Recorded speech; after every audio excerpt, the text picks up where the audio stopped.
કઠોપનિષદ. હા, 2 હતા, 5 અત્યારે થયા છે, બરાબર? Okay okay ma'am. હા, એક આજે લઈશ અને પછી 3 બાકી રહેશે, એટલે કુલ 11 કે 10 ઉપનિષદ આપણે થાય છે, રાઈટ?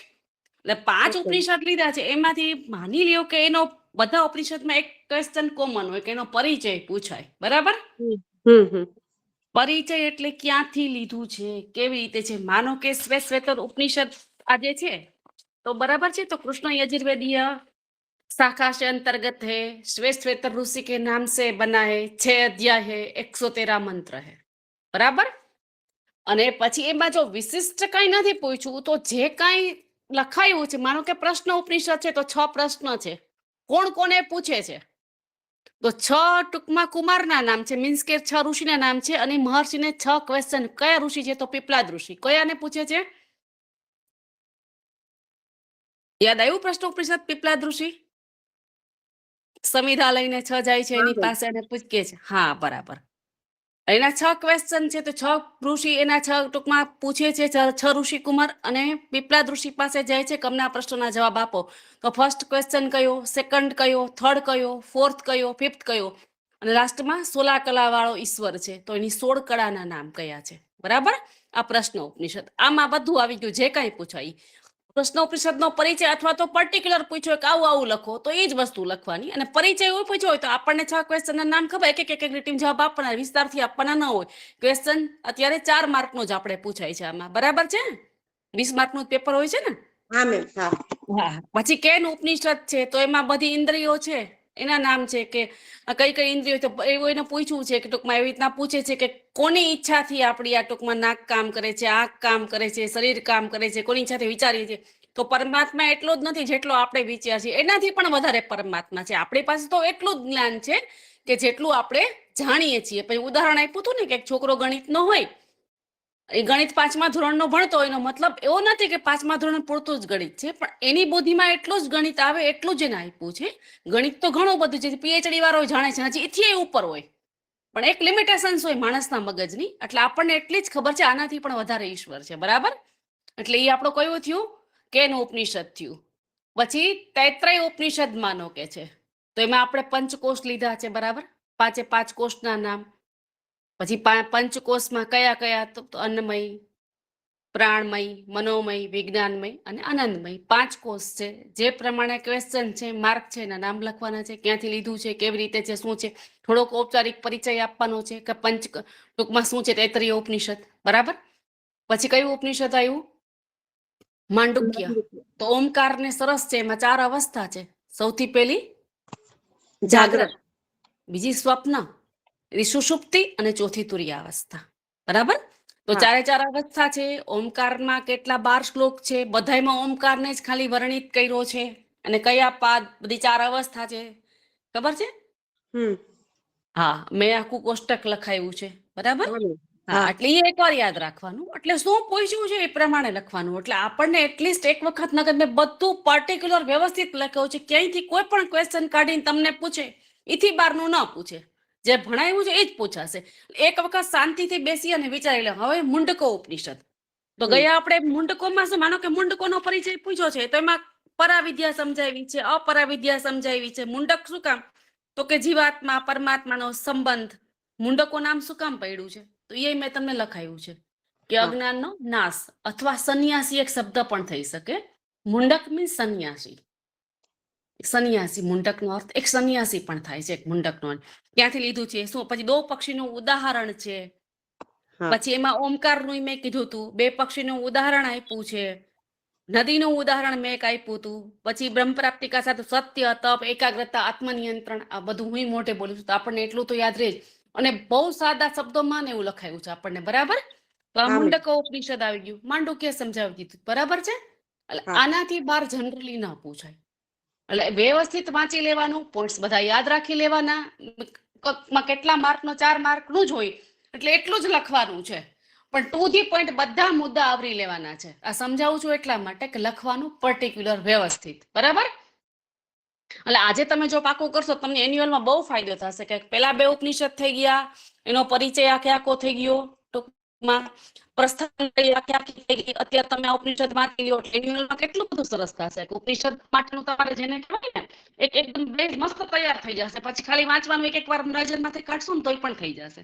બરાબર છે? હા ઓકે, મેમ. હા. કઈ પ્રશ્ન એમાંથી કોઈને પૂછવાનો? કાલે એક્ઝામ છે તો બધું રેડી?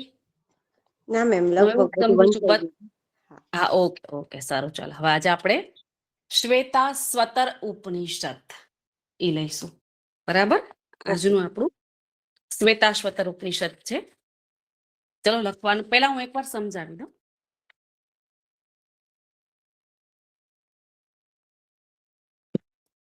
શ્વેતા સ્વતર ઉપનિષદ યજુર્વેદ શાખામાંથી લેવામાં આવ્યું છે. એમાં 6 અધ્યાય છે અને 113 મંત્ર છે. બધા અધ્યાય ટૂંકમાં 6 છે. એમાં આપણે એક લીટી લખી નાખશું. આપણે સમજવાનો કયો અધ્યાય છે તો બીજો અધ્યાય છે, જેમાં યોગનું બધું આવે છે. એમાં ધ્યાન આવશે, પછી આ પ્રાણાયામ આવશે, કેવી જગ્યાએ બેસવાનું છે, કેવી જગ્યા હોવી જોઈએ, પછી સિદ્ધિના લક્ષણો આવશે. એટલે એનો આપણે વધારે ભાર દઈશું. અને પછી 3 રસ્તા કીધા છે ભગવાનને પામવા માટેના, તો જ્ઞાનનો રસ્તો, કર્મનો રસ્તો અને ભક્તિનો રસ્તો. અને 5મા અધ્યાયમાં સર, અક્ષર અને પરમાત્મા, આ 3 વસ્તુથી સંસાર બનેલો છે.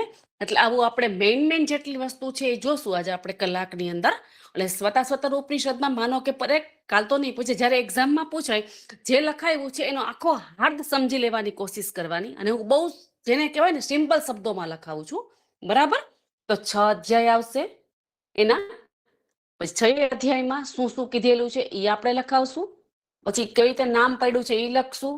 એના કેટલા મંત્ર છે એ આપણે લખીશું. અને બીજો અધ્યાય થોડોક પ્રમાણમાં આપણે ડીપમાં લઈશું. એટલે માની લો કે એવું પૂછાય કે સ્વતર ઉપનિષદમાં યોગનું વર્ણન કેટલામો અધ્યાય છે, અને યોગનું વર્ણન કરો તો આપણને ખબર હોય છે કે આટલા અધ્યાયમાં યોગનું વર્ણન છે. બરાબર છે? અને એમ એવો પૂછાઈ શકે કે સ્વતા સ્વતર ઉપનિષદનો પરિચય આપો, તો એમાં 6 અધ્યાયનું ટૂંકમાં એક લીટી લખાવી એવી લખવાની. અને જે ડીપમાં આપ્યો એ ડીપમાં લખી નાખવાનું. બરાબર છે? ચાલો લખીએ, શરૂ કરીએ. स्वता स्वतर उपनिषद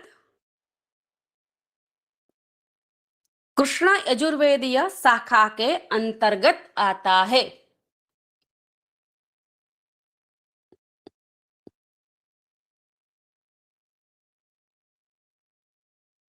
कृष्ण यजुर्वेदीय शाखा के अंतर्गत आता है. इसमें कुल 6 अध्याय है. 6 चैप्टर, 6 अध्याय है. लखो फर्स्ट. प्रथम अध्याय में 1 करी, प्रथम अध्याय पर दूसरो तीसरो 1 by 1 लखजो એટલે 2D पॉइंट जाए. प्रथम अध्याय में जगत का मूल कारण जानने, जगत का मूल कारण जानने की जिज्ञासा की गई है. जगतनु मूल कारण जानवानी जिज्ञासा जे प्रथम अध्याय में ई छे. और चर्चा द्वारा समाधान न होने पाने पर, और चर्चा द्वारा समाधान न होने पाने पर ध्यान की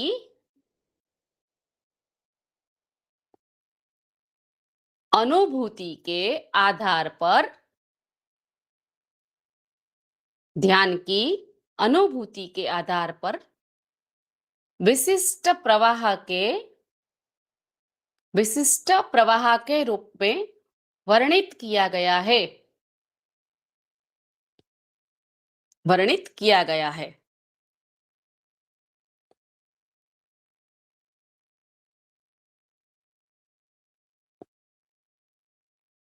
मैम, हाँ, ज्ञान की अनुभूति के ध्यान की अनुभूति? ध्यान ध्यान की, ज्ञान की नहीं, ध्यान की अनुभूति वर्णन किया गया है. परम तत्व को जानने की आवश्यकता, परम तत्व को जानने की आवश्यकता तथा उसका फल समझते हुए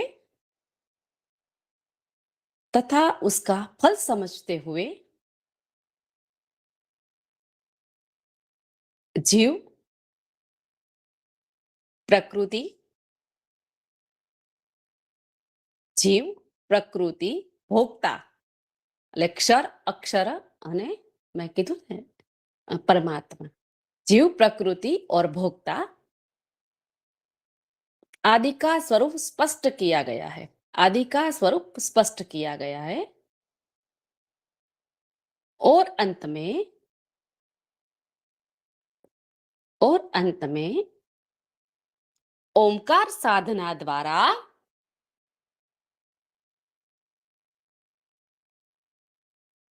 परम तत्व को जानने का निर्देश किया गया है कि ओंकार की साधना द्वारा परम तत्व को जानने का निर्देश किया गया है।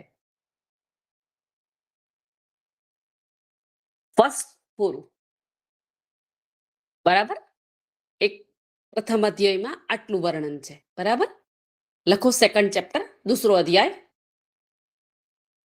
एमा ध्यान, ध्यान योग और साधना दोनों का वर्णन है।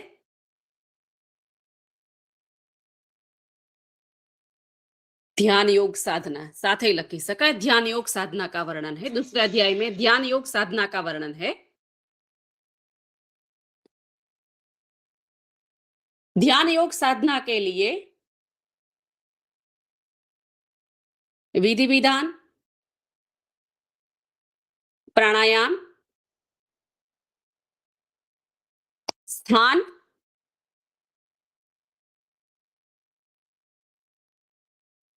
आदि की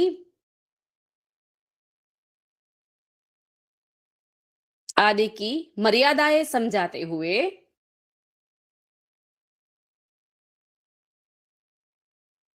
કે ધ્યાનમાં બેસે ત્યારે ધ્યાન પછી પ્રાણાયામ સ્થાન કેવું હોવું જોઈએ અને કેવું ન હોવું જોઈએ આદि की मर्यादा बताए हुए उत्पत्ति के लक्षण बताए हैं કે જ્યારે ધ્યાન સિદ્ધ થાય ઉત્પત્તિ કે લક્ષણ બતાય મીન્સ કે ધ્યાન જ્યારે સિદ્ધ થાય ત્યારે શું થાય વ્યક્તિમાં શું ફરક પડે જે આપણે હઠ પ્રદીપિકા અને ઘેરન સંહિતામાં હઠ સિદ્ધિ કે લક્ષણ આવે છે બરાબર છે જ્યારે સિદ્ધિ પ્રાપ્ત થાય ત્યારે શું થાય એ સેમ વસ્તુ અહીંયા બતાવેલી છે યોગ છે એટલે જનરલી બધું સેમ હોય થોડો થોડો ફરક હોય આપણે યાદ રાખવાનો બરાબર છે પછી લખો तीसरे और चौथे अध्याय में साथ है तीसरे और चौथे अध्याय में जगत की उत्पत्ति चैप्टर 3 एंड 4 जगत की उत्पत्ति स्थिति संचालन और विलय विलय मीन्स नष्ट और विलय स्थिति संचालन और विलय में समर्थ परम तत्व की सर्वव्यापकता का वर्णन है। परम तत्व की सर्वव्यापकता का वर्णन है।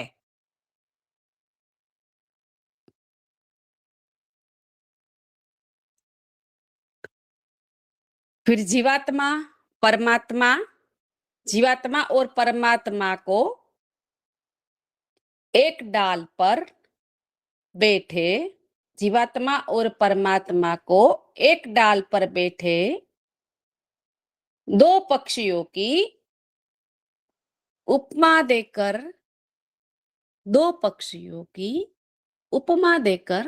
समझाया गया है। આપણે ખબર છે ને ગયા વખતે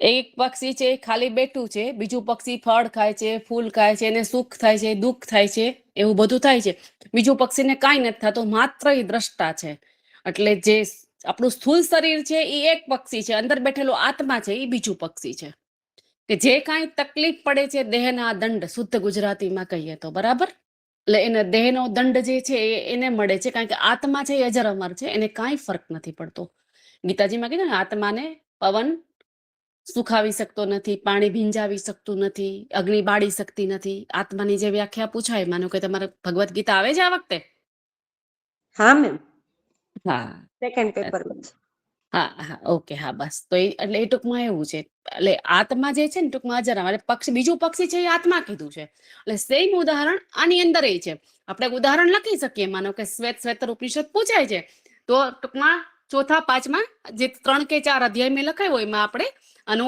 ઉદાહરણ લખી શકાય કે આવું આવું અંદર કીધું છે મેં જે લખાયું છે એમાં બરાબર છે લખવું જરૂરી છે બરાબર હવે નેક્સ્ટ અધ્યાય 5 और 6 લખો अध्याय 5 और 6 इनमें विद्या और अविद्या और उपनिषदीय ज्ञान की महत्ता बताई गई है विद्या अविद्या અને ઔપનિષદીય જ્ઞાન એટલે ઉપનિષદનું જે જ્ઞાન છે એનું મહત્વ બતાવ્યું છે 5મા અને 6ઠા અધ્યાયમાં कर्म के अनुसार विभिन्न योनियों में जन्म कर्म के अनुसार विभिन्न योनियों में जन्म तथा मुक्ति की चर्चा की गई है લખો છો ને બધા યસ મેમ યસ મેમ હા હા બરાબર લખાય છે ને हाँ मैम હા ઓકે ઓકે मैम विभिन्न अनुसार विभिन्न योनियों में जन्म और उनकी मुक्ति की चर्चा की गई है આપણે આગળ જોયું હતું ને કે જેવી જેવા કર્મ એ પ્રમાણે માણસને યોની મળે એ પ્રમાણે માણસને જન્મ મળે છે બધા ઉપનિષદનું કહેવાનું એક જ છે કે શું કરવાનું કે સત્કર્મ કરવાના છે ભક્તિના માર્ગે ચાલવાનું છે પણ આપણે કઈ કરી શકતા નથી શંકરાચાર્ય મહારાજનું સ્તોત્ર બહુ સરસ છે કે અંગમ ગલિતમ પલિતમ મંડમ દસન વિહીનમ જાતમ તુંદમ વૃદ્ધો યાતિ ગૃહિત્વા દંડમ તદપી ન મુંચતી આશા પિંડમ આપણને 80 વર્ષ થાય 90 વર્ષ થાય આપણા નખ ગળી જાય વાળ બધા સફેદ થઈ જાય ચામડી જર્જરિત થઈ જાય દેહ આપણો ક્યાંય કામ ન કરે આપણે કોઈને ઉપયોગમાં ન આવીએ સાઈડના ખૂણામાં બેઠા હોય પણ આપણી આશા નથી છૂટતી હજી મને આયુષ્ય હરી અને હું આમ નામ બધું ભોગવું દીકરાને આને જોઉં શું કામ એને કે સહી જ્ઞાન આપણને ખબર જ નથી ને આપણે એ રસ્તે જવા જ નથી માંગતા ચરપટ પંચિકા સૂત્ર શંકરાચાર્ય મહારાજનું જ લખેલું છે જેને આપણને ઉપનિષદ આપ્યા છે बराबर कर्म के अनुसार विभिन्न योनियों में जन्म तथा मुक्ति की चर्चा की गई है आगे लिखो ध्यान उपासना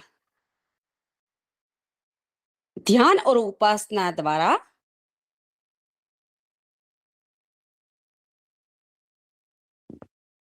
ज्ञान योग का आश्रय लेकर ध्यान और उपासना द्वारा ज्ञान योग का आश्रय लेकर परमात्मा की सर्वव्यापकता को सिद्ध किया गया है ध्यान और उपासना द्वारा ज्ञान योग का आश्रय लेकर परमात्मा की सर्वव्यापकता को सिद्ध किया गया है और ज्ञान सुपात्र को ही देना चाहिए और ज्ञान सुपात्र को ही देना चाहिए चलो आ श्वेतरનો 6 અધ્યાયનો ટૂંકો પરિચય થઈ ગયો બરાબર આ એનો ટૂંકમાં કેવી રીતે આ 6 અધ્યાય આટલા ટૂંકમાં 6 અધ્યાય આમાં શું કહેવા માંગે છે આ શ્વેતર ઉપનિષદ છે હવે આપણે ડીપમાં સમજવું હોય થોડું લખીશું માની લ્યો કે કોઈ પર્ટિક્યુલર વસ્તુ પૂછાય છે કે બીજા અધ્યાયનું વર્ણન કરો અથવા તો થોડું ડીપમાં સમજાવજો એવો કઈ ક્વેશ્ચન આવે છે ચલો હવે લખો એક પોઈન્ટ્સ લખાવીશ सृष्टि का मूल कारण ब्रह्म ईश्वर और प्रकृति है सृष्टि का उपनिषद में केवा प्रमाणे पॉइंट्स सृष्टि का मूल कारण ब्रह्म ईश्वर और प्रकृति है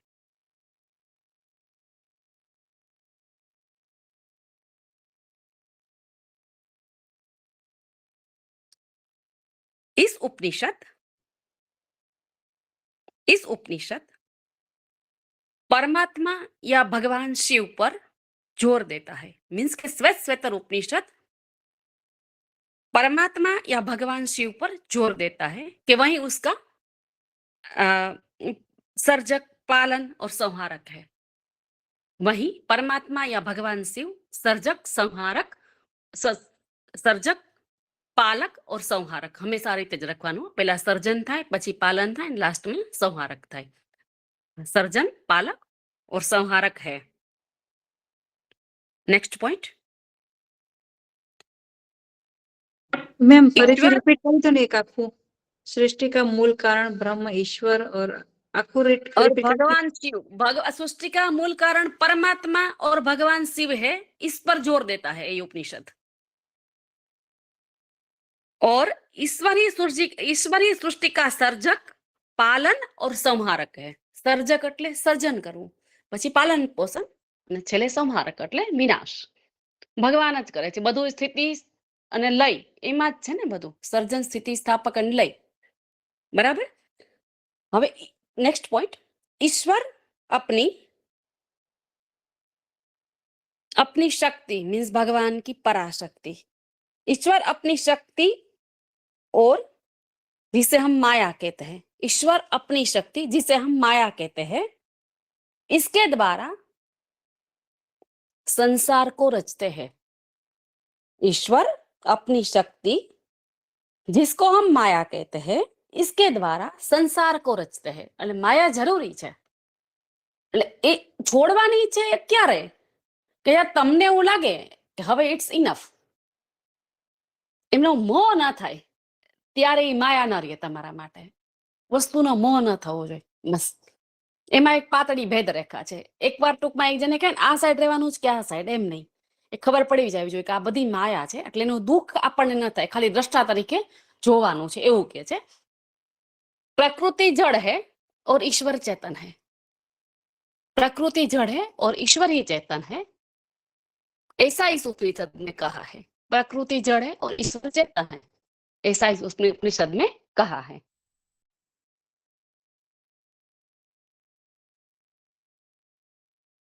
फिर नेक्स्ट पॉइंट, क्षर मैम प्रकृति जड़ और ईश्वर ईश्वर चेतन है. प्रकृति ने આપણે યોગ દર્શનમાં જાણીએ ત્યારે કે પ્રકૃતિ જડ છે, પુરુષ છે ને એ ચેતન છે. પુરુષ મીન્સ પરમાત્મા, અંદર બેઠેલો આત્મા. પુરુષ એટલે કોઈ પુરુષ યોની નહીં, not gents, lady and gents નહીં, પુરુષ એન્ડ પ્રકૃતિ, ઈશ્વર અને માયા. એટલે આખું ડેફિનેશન ચેન્જ થઈ જાય છે એની અંદર. બરાબર. એટલે પુરુષ એન્ડ પ્રકૃતિ એટલે ભગવાન જે ઈશ્વર આત્મા અંદર છે ને એ ચેતન છે, બાકીની માયા બધી જડ છે. એકવાર જડ સમજમાં આવી જાય ને એટલે પ્રકૃતિ અલગ થઈ જાય છે અને જીવાત્માને મોક્ષ મળે છે. મોક્ષ એટલે ઈશ્વરનો અંશ. તમે એની અંદર, તમે ક્યાંથી છૂટા પડ્યા છો? તમે ઈશ્વરમાંથી જ છૂટા પડીને આવ્યો, એક અંશ છો એનો. એ આખો સમુદ્ર છે અને તમે શું છો? તો એક ખાલી બુંદ છો. મીન્સ કે આપણે બધા એક બુંદ છીએ. બુંદ ખરી, પણ શેની બુંદ છીએ? તો કે ઈશ્વરથી છૂટી પડેલી એક બુંદ છીએ. અને એ ક્યારે ઈશ્વર પાસે જાય? તો એના આપણને આખા યોગમાં ઘણા બધા, આખું યોગ દર્શન વાંચો, આટલા ઉપનિષદ વાંચો, બરાબર ને? એટલે આપણને અત્યારે આમાં એમાં મહત્વનું શું છે? તો કે એનેટોમી મસ્ત સમજાવે છે કે 213 હાડકા શરીરની અંદર હોય, આટલા હાડકા મોટા છે, આટલા હાડકા નાના છે, અહીંયા છે, પછી બધી સિસ્ટમ સમજાવે છે આખી. એમાં બ્રેન અને હાર્ટ બે સૌથી મહત્વના, અને સ્પાઇનલ કોર્ડ આટલી મહત્વની છે. તો આટલી વસ્તુ આ બધી આનું મહત્વ સમજાવે છે. પછી શેનું મહત્વ? આટલું તો જાણ્યું, આ બોડી જાણ્યું આપણે. હવે એની સાથે આપણે શું જાણીએ છીએ? તો કે એની સાથે આપણે આખો આત્મા જાણીએ છીએ. કે આત્મા કેવી રીતે, બ્રહ્મ કોણ છે? એ બધા ઉપનિષદમાં એટલા ઉપનિષદમાં ભલે આપણે થોડોક એક બુંદ જ લીધી છે એમાંથી, તો આપણે આત્માને જાણીએ છીએ. કેવી રીતે જીવવું, કેવી રીતે માયાથી પર થવું એ જાણીએ છીએ. અને એની ઉપર આપણે જાણીએ છીએ એપ્લાઇડ યોગ. એની સાથે આસનો, ખાવાનું, પીવાનું, કેવી રીતે શરીરને જાણવું, આયુર્વેદમાં પ્રકૃતિ કેવી રીતે જાણવી. એટલે આખું જેનું કહેવાય ને એક આખી સાયકલ કે જેનાથી સંપૂર્ણ વ્યક્તિત્વ બનેલું છે અને બ્રહ્માંડ સાથે કેવી રીતે કનેક્ટ થાય છે એ રીતે તૈયારી કરવાની. આપણે 2 વર્ષ આપીએ છીએ, આટલો સમય આપીએ છીએ, તો આપણે પરફેક્ટલી આ વસ્તુ સમજવાની કોશિશ કરવાની.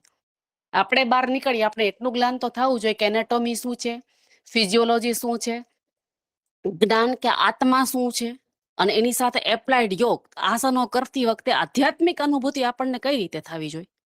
તો આ બંનેનું કોમ્બિનેશન છે. ખાલી 20 દિવસ 25 દિવસ જે આપણે જાણીને આસન કરાવીએ એ માત્ર ખાલી બોડી માટે જ રહીએ. આ 2 વર્ષ જાણ્યા પછી આસન કરો, આંખ બંધ કરો, ધ્યાન કરો, ઓમકારનો જપ કરો, તો 4 આપણે અવસ્થા જાણ્યા પછી આપણને ખબર પડે કે ઓમકાર શું છે. આમાંય ઓમકાર બતાવશે. ઓમકારના બધા જ ઉપનિષદમાં મોસ્ટલી બધામાં ઓમકારની સાધના કીધેલી જ છે, કરવાની જ છે. એટલા માટે સમજવાનું કે જે કાંઈ કરીએ એ સમજીને કરીએ. બરાબર છે. નેક્સ્ટ પોઈન્ટ લખશું. क्षर, अक्षर एंड ईश्वर। क्षर, अक्षर और ईश्वर, ये तीन तत्वों से मिलकर संसार बना है। तीन तत्व से मिलकर संसार बना है, क्षर, अक्षर और ईश्वर। क्षर એટલે લખો, क्षर मीन्स કૌંસમાં લખજો તમારી જાણકારી માટે। क्षर मीन्स ભૌતિક શરીર। લગભગ 13મો અધ્યાય છે અક્ષર બ્રહ્મા, એમાં અક્ષર અક્ષર ભગવાને સરસ સમજાવ્યું 13મા અધ્યાયમાં। આઈ થિંક જો ના ભૂલતી હોય તો રાઈટ, 13મા અધ્યાયમાં છે અક્ષર બ્રહ્મા। અક્ષર મીન્સ જીવાત્મા, આત્મા। ક્ષર એટલે ભૌતિક શરીર, અક્ષર એટલે જીવાત્મા, કૌંસમાં લખી લેજો। અને ઈશ એટલે નિયંત્રક પરમાત્મા, જેને કહેવાય મેન પાવર, સુપ્રીમ ફોર્સ। ઈશ્વર મીન્સ પરમાત્મા। આ ત્રણ વસ્તુથી આખો સંસાર બનેલો છે, બરાબર છે। નેક્સ્ટ પોઈન્ટ, मोक्ष का मार्ग। यह उपनिषद योग के द्वारा, यह उपनिषद योग के द्वारा मोक्ष का मार्ग बताता है। यह उपनिषद योग के द्वारा मोक्ष का मार्ग बताता है। नेक्स्ट पॉइंट, मन को कैसे श्वास शांत करे। मन को कैसे शांत करे, श्वास प्रश्वास पर नियंत्रण,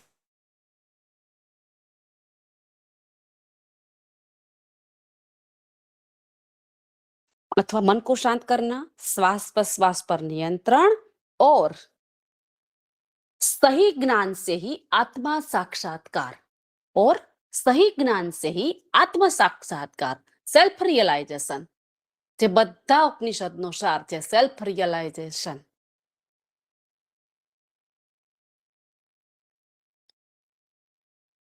यस, सही ज्ञान से ही आत्मा का साक्षात्कार या सेल्फ रियलाइजेशन होता है, बराबर। नेक्स्ट पॉइंट, ज्ञान કૌંસમાં લખજો આત્મજ્ઞાન। જ્ઞાન મીન્સ કયું, સહી જ્ઞાન, આત્મજ્ઞાન। જ્ઞાન તો આપણને ઘણા બધા પ્રકારના છે, આપણે ઘણું બધું જાણીએ છીએ, એ જ્ઞાન નથી।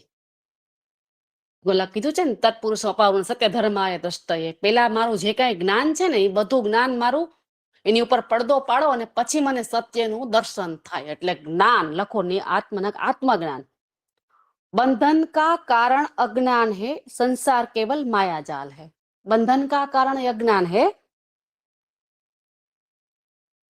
संसार केवल माया जाल है।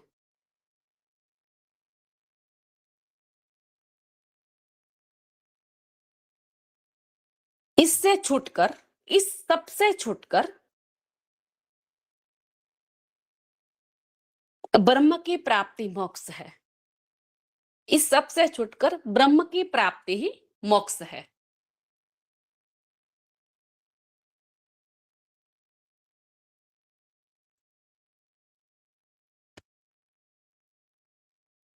नेक्स्ट पॉइंट लखो,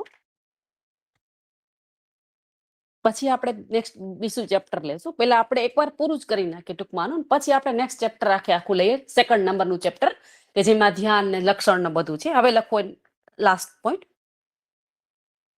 2 पॉइंट આવશે લાસ્ટ, પછી विद्या और अविद्या का मार्ग भी इस उपनिषद में अच्छी तरह से समझाया है। विद्या और अविद्या का मार्ग भी इस उपनिषद में अच्छी तरह से समझाया है। बस एक लिटी काफी है। नेक्स्ट लिटी, परमात्मा को प्राप्त करने के लिए यहाँ, परमात्मा को प्राप्त करने के लिए यहाँ मीन्स इस उपनिषद में 3 मार्ग की चर्चा की गई है। 3 मार्ग की चर्चा की गई है। कर्मयोग,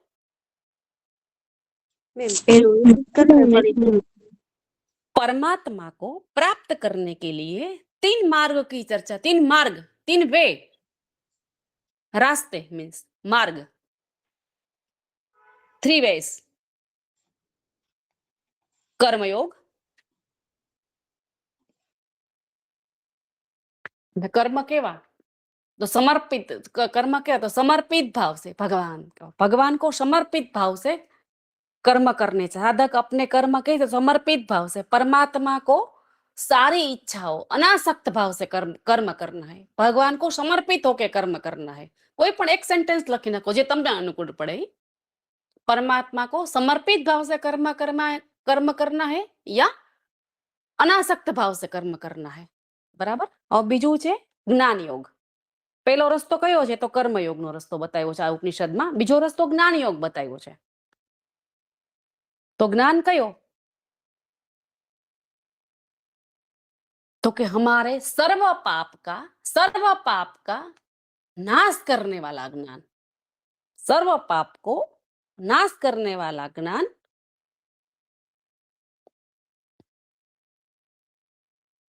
और आत्मा में स्थित विराट परमात्मा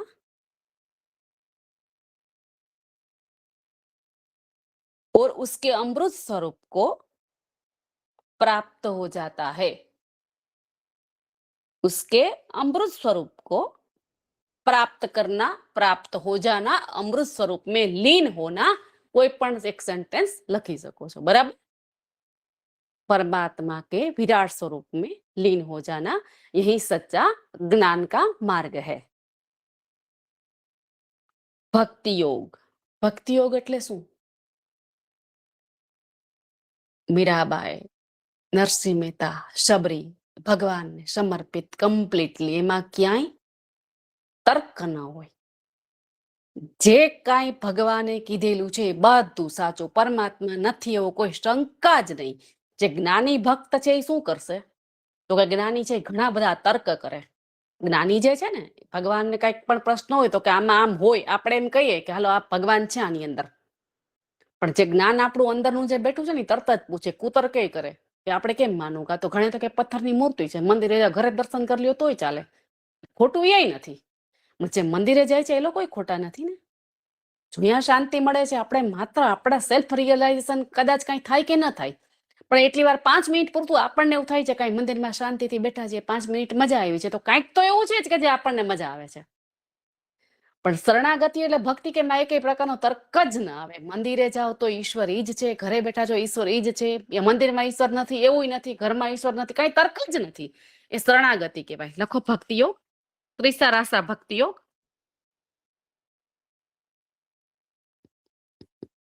परमात्मा विषय, यस बोलो। हाँ मैम, क्या बोला? भक्ति योग। भक्ति योग એને આમ હવે લખાવું છું। Okay ma'am. परमात्मा विषयक बुद्धि को प्रकट करने वाला, परमात्मा विषयक बुद्धि को प्रकट करने वाले परमात्मा विषयक बुद्धि को प्रकट करने वाले परमात्मा के आश्रय, परमात्मा के आश्रय में मोक्ष अभिलाषी को जाना चाहिए। એટલે જે હવે નીચે આટલું તો હું બોલી, થોડુંક ભારે ભરખમ વાક્ય છે, નીચે લખી નાખો કે परमात्मा को प्राप्त करने वाली बुद्धि मोक्ष दिलाती है। परमात्मा को प्राप्त करने वाली बुद्धि ही मोक्ष दिलाती है। ये भक्ति का रास्ता है।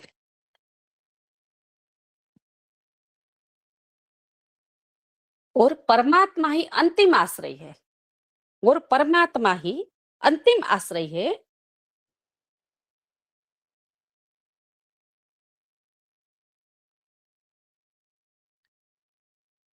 और जो जीवात्मा उसके शरण में जाता है उसी पर ईश्वर की कृपा होती है। जो जीवात्मा उसकी शरण में जाता है उसी पर अवश्य ही ईश्वर की कृपा होती है।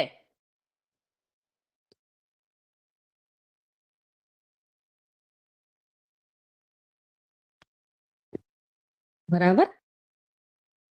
હવે આપણે અહીંયા કમ્પ્લીટલી પરિચય પૂરો કર્યો। આમાંથી 4 માર્કમાં પૂછાય છે તો આપણે આપણા જેટલો પરિચય જે યાદ રહે આમાંથી એ આપણે લખવાની કોશિશ કરવાની। મેં ઘણા બધા પોઈન્ટ્સ, ઉપનિષદ તો ઘણું મોટું છે, આમાંથી જેટલા પોઈન્ટ જરૂરી આપણને હતા એટલા પોઈન્ટ લીધા છે।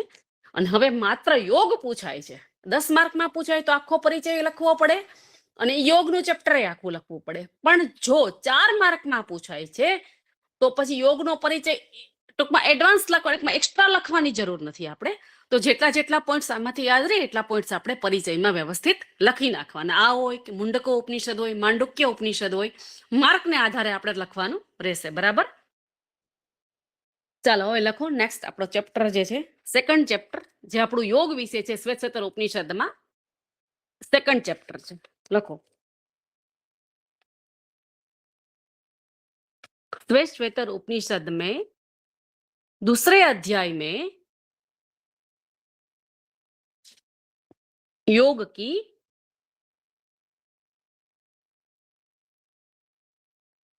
अथवा योग का वर्णन किया गया है. योग की विधि का वर्णन, योग का वर्णन किया गया है. नेक्स्ट दूसरे अध्याय में चैप्टर 2 में હવે લખો ध्यान करने की विधि का वर्णन. फर्स्ट ध्यान करने की विधि का वर्णन.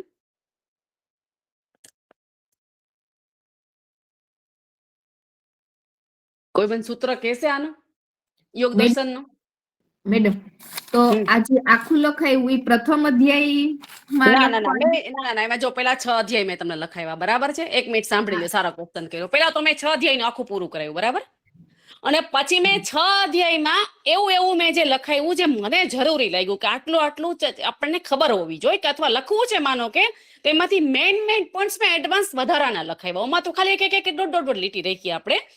એડવાન્સ 6 અધ્યાયના જે મેઇન પોઈન્ટ કે સર, અક્ષર, પરમાત્મા, ભક્તિના 3 માર્ગ, ટૂંકમાં પરમાત્માની પ્રાપ્તિના 3 માર્ગ, તો જ્ઞાન યોગ, કર્મ યોગ, ભક્તિ યોગ, એ આપણે લખ્યું. ટૂંકમાં એડવાન્સમાં જેટલું જરૂરી હતું એ આપણે લખ્યું છે. બરાબર? એટલે આમાંથી 1 થી 1.5 પેજ ઓછામાં ઓછું 4 માર્કમાં ભરાવવું જોઈએ આપણું વ્યવસ્થિત.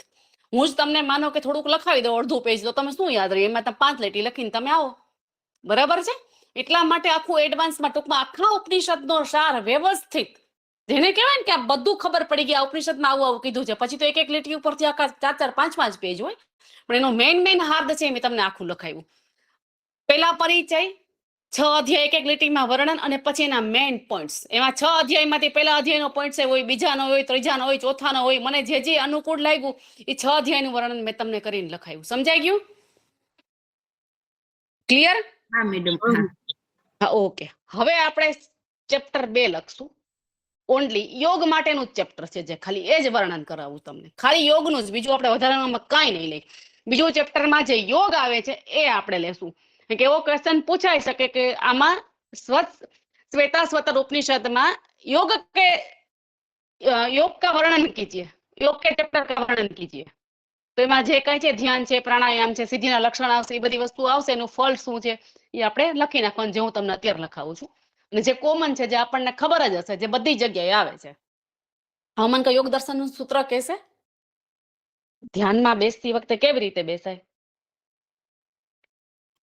યોગ ચિત્ત વૃત્તિ નિરોધ. ના, એ તો આપણે, હા, સાચી વાત છે. એ તો આપણે પણ બેઠા પછી, પણ આપણી મેં બોલતી પ્રત્યેકતાંતા ધ્યાનમ. કઈ પોઝિશનમાં બેસવાનું? સ્થિરમ સુખમ આસન. શ્રીરામ સુખમ આસન. સમકા, અને ગીતાજીમાં શું કીધું? સમકાય શિરોગ્રીવા. એવું છે આપણે ભગવદ ગીતામાં કીધું છે સમકાય શિરોગ્રીવા? હાસ મેમ, 6ઠા અધ્યાયમાં. યસ. બસ એટલે આપણને યોગ, એટલે આપણે આવું ઉદાહરણ ટાંકી શકીએ કે 6ઠા અધ્યાયમાં આવું કીધું છે, યોગ દર્શનમાં આવું કીધું છે. આવું લખ્યું હોય તો એને ખબર પડે જોનારને કે આ વ્યક્તિ સ્ટડી કરે છે, ખરેખર માસ્ટરનો. હું એટલા માટે વચ્ચે આવું બધા પ્રશ્ન પૂછતી રહું છું. શંકરાચાર્ય મહારાજના 1-2 ઉદાહરણ આપ્યા કે એવું કે છે કે અંગ ગળી જાય, બધું સ્થિર શિરણા થઈ જાય, પણ આપણી ક્યાંય મોહ નથી છૂટતો. આપણો ક્યાંયથી એમાં બધા આવી ગયા, હું આવી ગઈ, તમે આવી ગયા, દરેક વિશ્વ આખું આવી ગયું. અને જે છોડવાની કોશિશ કરે તો મીરાબાઈ હોય, નરસિંહ મહેતા હોય, કોઈ આપણી વચ્ચે કોઈ વ્યક્તિ હોય એવી બની શકે જેનું નામ નથી, પણ એ વ્યક્તિ કદાચ એવી હોઈ શકે. એટલા માટે આ બધી વસ્તુઓ સાંભળવાની ને જેને કહેવાય ને જીવનમાં ઉતારવાની કોશિશ કરવાની. હવે ધ્યાન કરને કી વિધિ કા વર્ણન લખીએ. આપણું લેક્ચર પૂરું થઈ જશે, 4:45, 4:45 થવા આવ્યા છે. ચલો. सिर ग्रीवा और वक्षस्थल को स्थिर और सीधा रखे।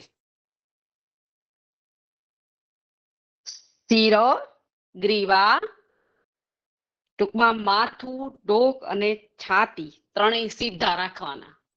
बराबर। सिर ग्रीवा और वक्षस्थल को स्थिर और सीधा रखे। नेक्स्ट, दृढ़ता के साथ सभी इंद्रियों को एकाग्र करके, दृढ़ता के साथ सभी इंद्रियों को एकाग्र करके अंतःकरण में प्रविष्ट करे। એટલે આપણે કહીએ ને કમ્પ્લીટ તટ્ટા સીધા બેસવાનું, આંખ બંધ અને હળવેથી બધી ઇન્દ્રિયો આપણી બંધ કરી અંદર જોવાની કોશિશ। એનું આપણે ભારે ભરખમ હિન્દી લખીએ છીએ અત્યારે। दृढ़ता के साथ सभी इंद्रियों को एकाग्र करके अंतःकरण में प्रविष्ट करे। कोईનું માઇક ઓપન છે? यस। ओमकार रूपी नौका से संसार रूपी सागर से पार हो जाए। પછી ઓમકારનો જપ કરવાનો છે। ओमकार रूपी नौका से संसार सागर को पार हो जाए।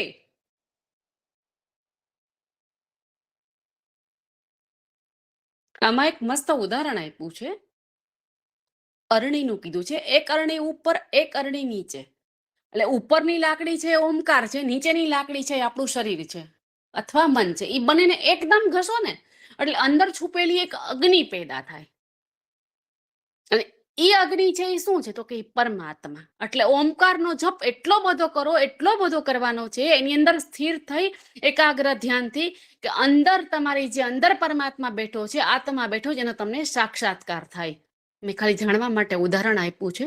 કોઈને યાદ રહી જાય, લખવું હોય તો લખી શકે છે, મીન્સ કે અત્યારે નહીં, તમારી રીતે।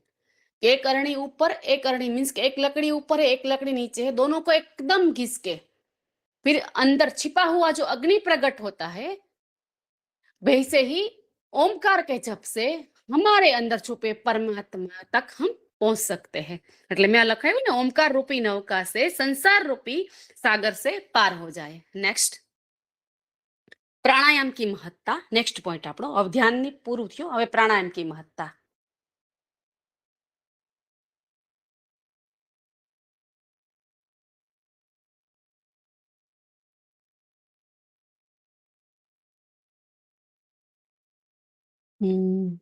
एक मिनिट।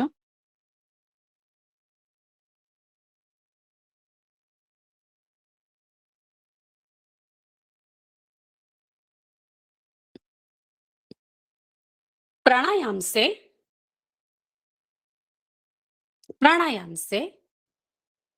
इंद्रिया वश में हो जाती है। प्राणायाम से इंद्रिया वश में हो जाती है।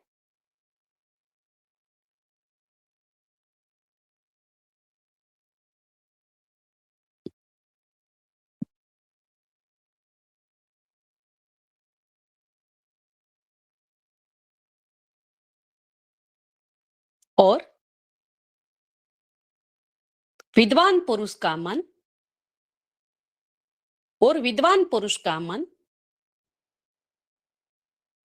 अत्यंत जागृत होकर वश में हो जाता है। विद्वान पुरुष का मन अत्यंत जागृत होकर वश में हो जाता है।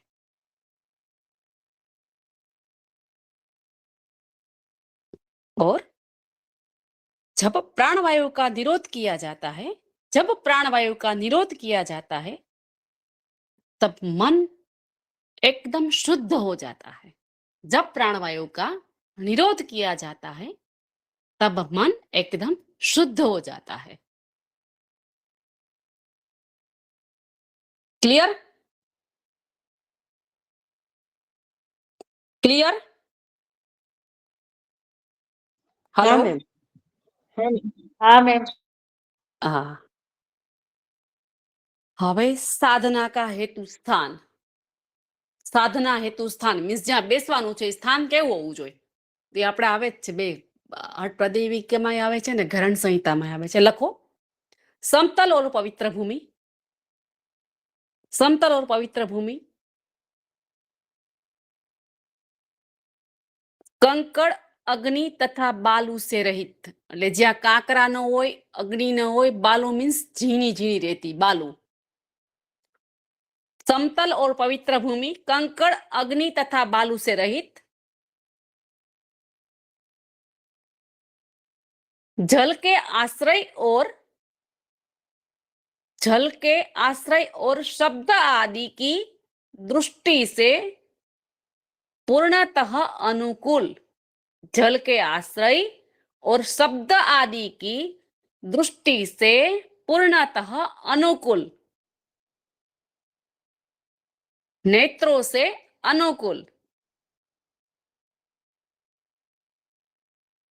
नेत्रों से अनुकूल, गुहा आदि आश्रय स्थल में, गुहा आदि आश्रय स्थल में मन को ध्यान में लगाने का, मन को ध्यान में लगाने का अभ्यास करे. હવે આનું ગુજરાતી હું શાંતિથી બોલું છું, સાંભળી લ્યો. સમતલ અને પવિત્ર ભૂમિ હોવી જોઈએ, જે કંકડ અને અગ્નિ વગરની હોવી જોઈએ. यहाँ थोड़ुक जल भरेलू, जल के आश्रय और शब्दादि सृष्टि से पूर्णतः अनुकूल, એટલે વધારે પડતો જ્યાં બડબડ બડબડ અવાજ થતો હોય, શબ્દાદિ સૃષ્ટિ એટલે જ્યાં કોન્સ્ટન્ટ કાનમાં કંઈક સંભળાય તો મન આપણું સ્થિર ન થાય. શબ્દાદિ સૃષ્ટિ એટલે શબ્દની આખી સૃષ્ટિ હોય. તમે હું ભલે રૂમમાં બેઠી છું, જો હમણાં હું વિન્ડો ખોલી રાખો તો મને ઘણા બધા બહારથી અવાજ આવે. મારે લેક્ચર લેવું છે, મારે દરવાજો બંધ કરવો પડે. એટલે એવી રીતે સમજાવ્યું છે. શબ્દાદિ સૃષ્ટિ છે अनुकूल. गुहा आदि आश्रय स्थान में, गुहा मीन्स हृदय गुहा, જ્યાં પરમાત્મા બેઠેલો છે, गुहा आदि आश्रय स्थान में ध्यान लगाकर अभ्यास करना है. समाप्त.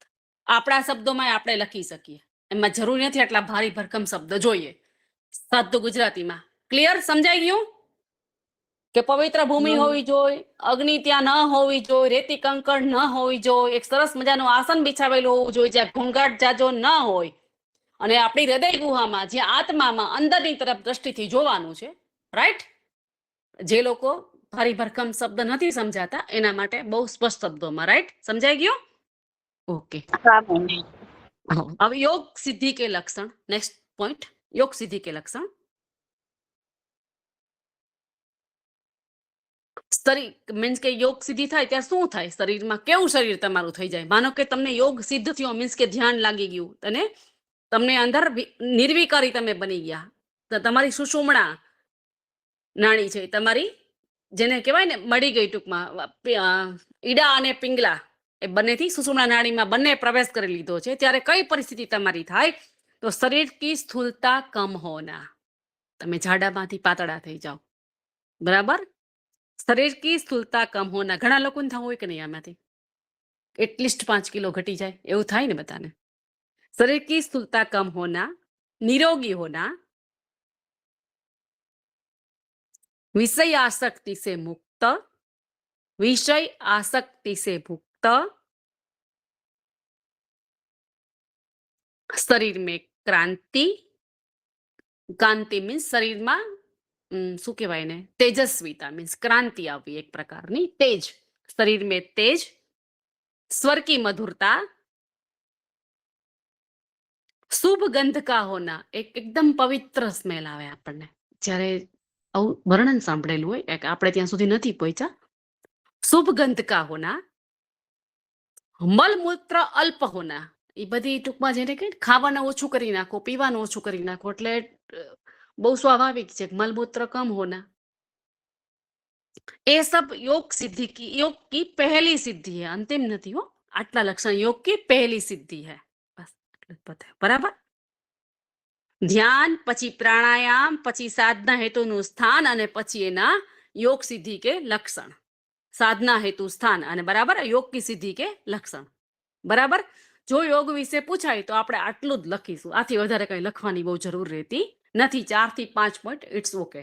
પેલા પરિચય નાનકડો આપી દેવાનો અને પછી બીજો ચેપ્ટર આખું લખી નાખવાનું. આ આપણે યોગનું આખું ચેપ્ટર લખી નાખ્યું, મીન્સ કે કરી લીધું. બરાબર? હવે બીજા ચેપ્ટરમાં કઈ પ્રશ્ન પૂછવાનો સમજમાં આવ્યો? હા મેમ. સૌથી पहला शिरोग्रीवा वक्षस्थल को स्थिर रखना है, दृढ़ता के साथ सभी इंद्रियों को एकाग्र करके अंतःकरण में प्रविष्ट करे और ओमकार रूपी नवसा से संसार सागर से पार हो जाए. પછી પ્રાણાયામ વિશેનું આપણે લખ્યું, બરાબર? યાદ રાખવાનું છે. પછી કેવું સ્થાન હોવું જોઈએ એ આપણે લખ્યું છે. અને યોગ સિદ્ધિના લક્ષણ શું છે, તો આટલા લક્ષણ છે. 5-6 લખાવ્યા છે, બધા લક્ષણ લખી લેવાના છે, પણ મેન એના પોઈન્ટ્સ બધા યાદ રાખવાના છે અને પોઈન્ટ વાર લખવાનું છે. પણ લખીએ એ આપણે ગડબડ નહીં કે વાંચવા વાળાને મજા જ ન આવે, શું લખ્યું છે આમાં, એ જ ન ખબર પડે. એક્ઝેક્ટલી એના પોઈન્ટ ટુ પોઈન્ટ, બરાબર? મેડમ, ચલો, હા બોલો. આ 10 માર્ક્સમાં યોગ વિશે પૂછાય તો ઓછું ન થાય એટલું તો? જો 10 માર્કમાં યોગ વિશે પૂછાય તો ઓછું થાય, પણ હું માનું છું ત્યાં સુધી 10 માર્કમાં ખાલી યોગ ના પૂછે એ લોકો. 10 માર્કમાં જનરલી પૂછવું, હા, કારણ કે અમને તો જયારે પૂછ્યા ને ત્યારે 2 ઉપનિષદ ભેગા પૂછતા કે શ્વેતરે જણાવો, એની સાથે પ્રશ્ન ઉપનિષદ અથવા છાંદોગ્ય ઉપનિષદ અથવા બીજો ઉપનિષદ, 2 ઉપનિષદ વર્ણવો, એટલે 10 માર્કમાં 2 ઉપનિષદ પૂછી લઈએ. એટલે ખાલી એક ચેપ્ટર 10 માર્કમાં ના પૂછે, જનરલી ના પૂછે. અને પૂછાય તો પછી જે તમને યોગ વિશે આવડતું હોય લખવાનું આની અંદરનું, બરાબર છે? બાકી 99% ના પૂછાઈ શકે કે હજી સુધીમાં રેકોર્ડ નથી પૂછવાનું. 10 માર્કમાં નહીં પૂછાય. શ્વેત ઉપનિષદ વર્ણવો એવું કે હા તો આખું લખવું પડે. મેં તમને જેટલા 6 અધ્યાય ટૂંકમાં લખાવ્યા એ લખવાના, પછી મેઇન પોઈન્ટ લખાવ્યા એ લખવાના, અને પછી આખું બીજું ચેપ્ટર મેં તમને 4-5 આટલું લખાવ્યું, 1 પેજ જેવું, પોણું પેજ જેવું, બસ તો આ લખવાનું. 10 માર્કમાં આવી ગયું, ઇટ્સ સફિશિયન્ટ, બરાબર? જનરલી ના પૂછાય યોગનું આખું ચેપ્ટર આમાંથી, કારણ કે એ જ બધી વસ્તુ જે આપણે ભણ્યા છીએ. હા હા, પેલો લાકડીનું ઉદાહરણ આપ્યું, એમાં એક લાકડી ઉપર એક નીચે, એમાં અગ્નિ પ્રગટ હોતી है. એક મિનિટ, આ જો એક મિનિટ ઉભા રહ્યો, લાવો હું તમને કહી દઉં. साधक को अपनी देह को नीचे की अरणी, बराबर, और ओमकार को ऊपर की अरणी बनाकर ध्यान निरंतर मंथन करना चाहिए. लखी नाखो, जेने लखવું છે ને, कंपल्सरी नहीं, जेने उदाहरण लखो. इस उपनिषद में कहा गया है कि साधक को अपनी देह मीन्स बॉडी को नीचे की अरणी और ओमकार को ऊपर की अरणी बनाकर ध्यान के द्वारा निरंतर मंथन करना चाहिए. એટલે બેને ઘસવાની, મંથન મીન્સ એકદમ ઘસવાનું, એટલે ઓમકારનો જપ કરતો રહેવાનો અને બોડીને સ્થિર રાખી એકદમ અંદર અને જપ કન્ટિન્યુઅસ કરતો રહેવાનો. એટલે શું થાય? इस अभ्यास से काष्ठ में छुपी अग्नि की भांति जे लाकड़ा पे घसाए, ऊपर की अरणी के द्वारा, फिर रिपीट कीजिए. ऊपर की अरणी के द्वारा, हाँ, ऊपर की अरणी के द्वारा, ध्यान के द्वारा मीन्स ध्यान के द्वारा निरंतर मंथन करना चाहिए. निरंतर मंथन, नीचे की अरणी और ऊपर की अरणी का निरंतर मंथन. नीचे की अरणी એટલે આપણું શરીર, એક આખું રૂપક મીન્સ એક્ઝામ્પલ આપ્યું છે, શરીર, અને ઉપરની અરણી એટલે ઓમકારનું જપ. આપણા શરીરથી, જીભથી, મનથી આપણે ઓમકારનો જપ કરવાનો છે અને બંનેને ઘસવાની છે. તો એનાથી શું થાય? તો લખો આગળ, મંથન કરના ચાહીએ. તો इस अभ्यास से काष्ठ में छिपी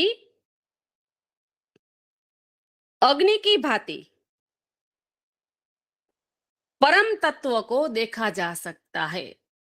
જેમ લાકડી તમે ઘસો અને એમાં અગ્નિ છે એ આપણને ખબર ન પડે, કારણ કે આપણે જનરલી લોખંડની ખબર છે, લાકડી એમાં ઉપનિષદમાં લખ્યું છે, હશે 2 લાકડી ઘસી એટલે અગ્નિ ઉત્પન્ન થતી હશે એવું ઉપનિષદ કહે છે. એવું આપણે માનવું જોઈએ. ઉપનિષદ કહેતો હોય તો આ સત્ય હોય, બરાબર છે?